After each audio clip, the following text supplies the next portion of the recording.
Спортската сала Градски парк во општина Центар во иднина би можела да го носи името на легендата на македонската кошарка Лазар Лечик. Иницијативата доаѓа од ветераните на клубот Работнички, а ќе биде предложена пред Советот од страна на градоначалникот Горан Герасимовски. Со голема чест ќе предложам пред Советот целосно реконструираната спортска сала Работнички да го носи името на легендарниот тренер Лазар Лечик.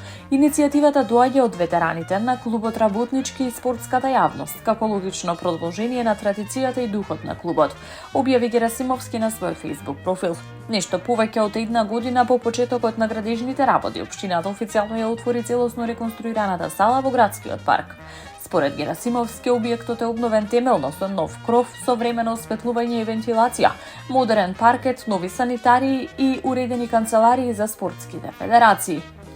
Горд сум на тоа како е реализиран овој проект. Денес имаме целосно нова сала од кров, осветлување и вентилација до модерен паркет, нови санитарии и уредени канцеларии за спортските федерации.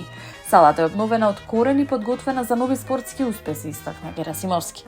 Првиот официјален надпревар во реконструираниот објект ќе се одигра в петок, кога македонската кошаркарска репрезентација од 18 часот ќе го пречека Луксембург во рамки на третото коло од групата А во предквалификациите за пласман на Евробаскет 2029.